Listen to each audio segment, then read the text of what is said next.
Life should be happy and free for children because it is God's gift. However, for some children, life is galvanized by unmerited stress, worry, and frustration on a daily basis. Individuals may argue that today's children are very privileged when compared to children of yesteryear. Factually, we have access to life's necessities and some of the finer things in life. However, there is a dark side that haunts us called child sexual abuse. Even though our basic needs are being met, sexual abuse breaks our spirit. It is there staring us in the face on our doorsteps, in our homes, schools, and churches. We suffer in silence daily and nightly because of these deviant acts. As a result, we struggle with schooling and life in general. The lack of communication with peers pushes us to chart a path of bullying, resentment, and disrespect to teachers and peers. We are labeled by everyone, and the self-fulfilling prophecy takes over our entire being. Amidst all the confusion, sexual abuse continues to surface and show its hideous face, and is secretly covered up, even when reported.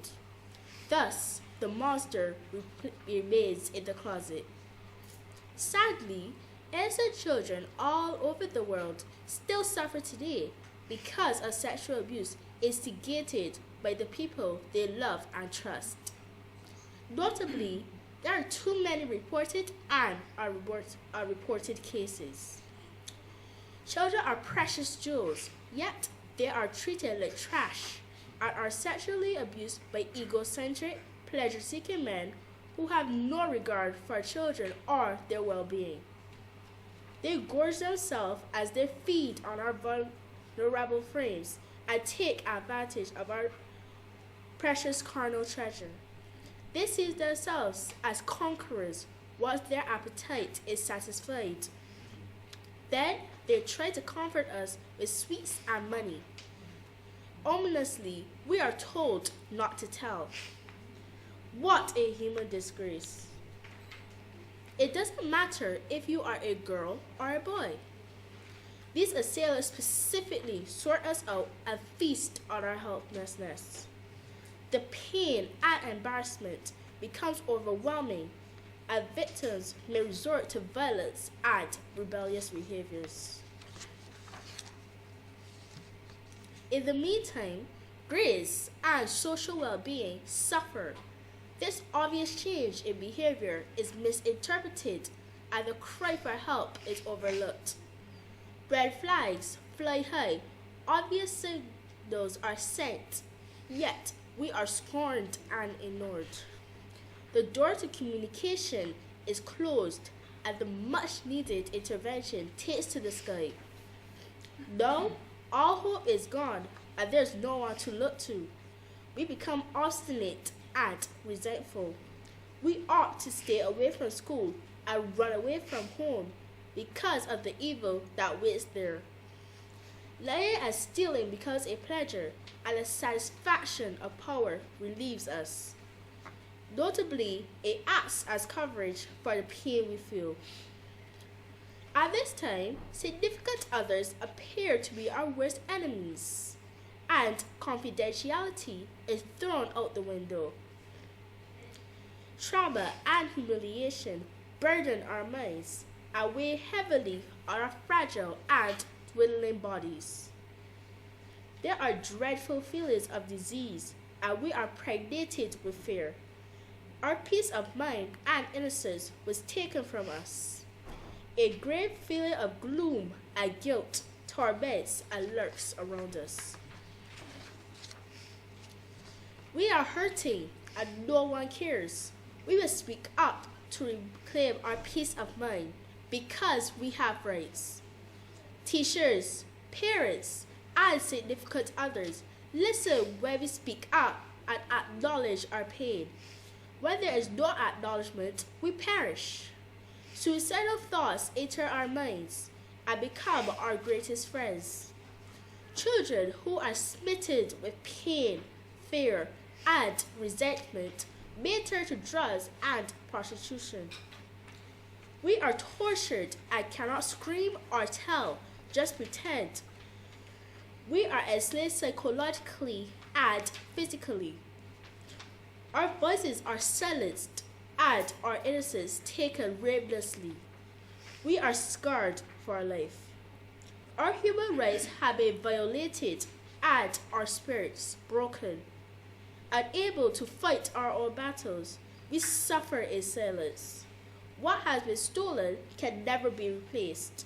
These sinful acts must stop now. To whosoever may listen, please hear us when we speak about sexual abuse. Help us eradicate this derogative and infectious habit. Don't let the wrongdoers go free. They must be brought to justice. The call is to set the nation's children free from the abusers. Parents, please believe us when we say we are being sexually abused and take action. Let us guide you as you take us to a safe place. As seen through my eyes, children are worthy of love and protection, not abuse. We are God's design and greatest gift. We must be seen and treated as such. In protecting myself, I will allow my pure, persuasive thoughts to guide me. The voice within my head and my eyes will be open windows to my soul. Moreover, I'll be reflective and rely on prior knowledge to make right decisions. Furthermore, I'll be extremely careful in choosing and trusting significant others. Additionally, I will speak up without hesitation if touched inappropriately. I will allow no one to lure me into sexual acts with, to, or for them. My angelic mind and vibrant eyes will be my guide on the side. I will never be the sage on the stage. Thinking in and outside the box will be constant. If attacked, I will be the strongest link in the weakest chain. These dark, hideous acts must be no more. Children should never suffer because of absurd, corrupt men. Children are destined to be good by name and nature. We are priceless and must not be bought with sweets or money. Men who engage in such gruesome acts and unforgivable acts should be severely punished. Children must be taught morals and values, not deplorable, deviant behaviors. Parents, teachers, and significant others, child sexual abuse must not be overlooked or ignored. We beseech you, hear us when we cry and listen to our plea. Don't get vexed and push us away because the perpetrator provides you with financial aid. We are not little liars who are trying to break up your relationship. We are the salt of the earth and the future of the world. Save us from the disaster lurking next door in our homes, schools, and churches. Help us, please. Sexual abuse is depressing and it hurts. Help us to imprison the offenders, not our minds. To all those abused children, strive for your aspirations and achieve them. Live your life with reassurance, knowing that the dark times will pass and the light will shine through. Excellence awaits you. Know that someday you will be freed from the haunting path of sexual abuse. Be strong and reclaim your God-given power. Trust in God and believe in yourself. Most of all, suffer no more in silence. Stand up, speak up, and get help now. Around the world, a healing spirit lights. a suspended mirage, unending and without shape, lingering into many households, affecting all levels of society, races, classes, and genders. This nefarious spirit of sexual child abuse comes to steal the dreams of children, gradually deteriorate their self-esteem, deprive them of their innocence, and leave long-lasting deep scars. It can come embodied in family members, close family friends, trusted confidants, and in some instances, even the parents. Over the years, I've sat with my mom, and we've discussed many stories on this issue. She works in an organization that helps troubled teenage girls. At first, I did not understand. At first, I did not realize. I did not know what sex was, and much less the meaning of rape. As a child, all I had to go with was the idea that these girls, boys, and women lost a big part of themselves they would never see again, and that I would always run that risk too, just like everyone else around me. As I grew older, I began to understand the seriousness of my mother's work and the real horrors I never imagined possible. I questioned her, wanted to know all I could remember, never to forget its importance. I read books and watched movies, but what hit closest to home were the stories I heard my mother tell.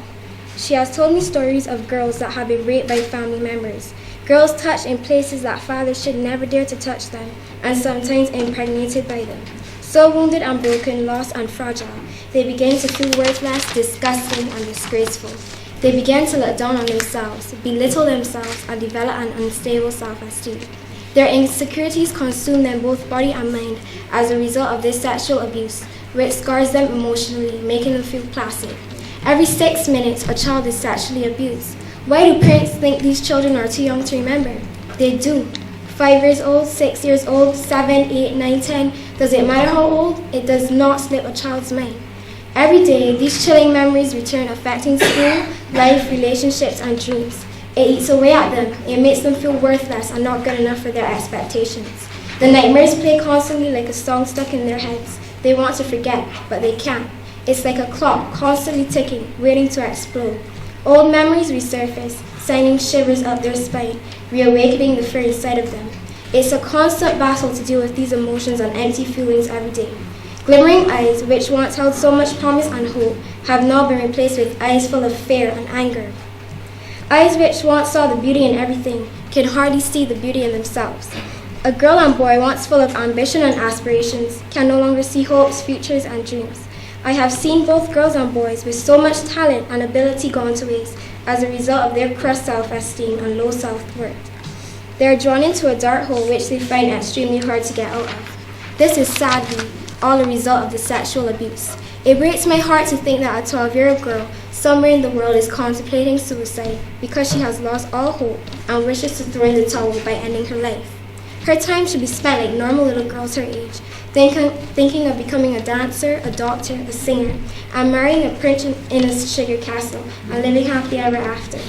Unfortunately, there is no happily ever after in her story. People in society have a tendency not to confront these issues because of the hurt it has done to their families. We have to face the reality that is present in society, and we will never know who may be going through this because the pain may be concealed behind a radiant smile. Children who may look like they have it all together may be suffering, and we may be clueless pertaining to their feelings. We have to become aware as to what is going on around us. Firstly, I can protect myself by becoming informed about sexual child abuse. By becoming informed, I am now able to intake information that can benefit me in the long run pertaining to child sexual abuse. I can take the necessary precautions and also assist those who may be going through it. By becoming aware, I can now sense the uneasy presence of some adults and have further knowledge of what they are capable of doing to me. I can also keep an eye out in public places by not going into a bathroom by myself. I also think the world should be educated about all the different types of abuses. Students should also be educated. They teach us in school about fire, earthquake, and lockdown drills. What about drills to protect our generations, family, kids, friends, and community against abuse, date rape, incest, child sexual abuse, sexual assault, acquaintance rape, dating and domestic violence, drug-facilitated sexual assault, partner rape, male sexual assault, stranger rape, and stalking. It is compulsory that people are taught this so that it does not happen to anyone. I cannot speak from experience, and that is only something I can be thankful for. I cannot show you, for it is not in my power to do so. All I can do is speak on behalf of those incapable of speaking for themselves. They behold the true memories, the emotional scars and the bruises, the beaten and abused bodies, but they cannot speak our language. They can no longer communicate because what I have said was truly unspeakable. I live with the consciousness that some people are genuinely beautiful, coming into your life to help you, but there are also people whose thoughts are evil and sinister and pose as a threat to me. There are some people that leave you devastated like the aftermath of a hurricane, forced to pick up the pieces and left in a depressing state. Thank you.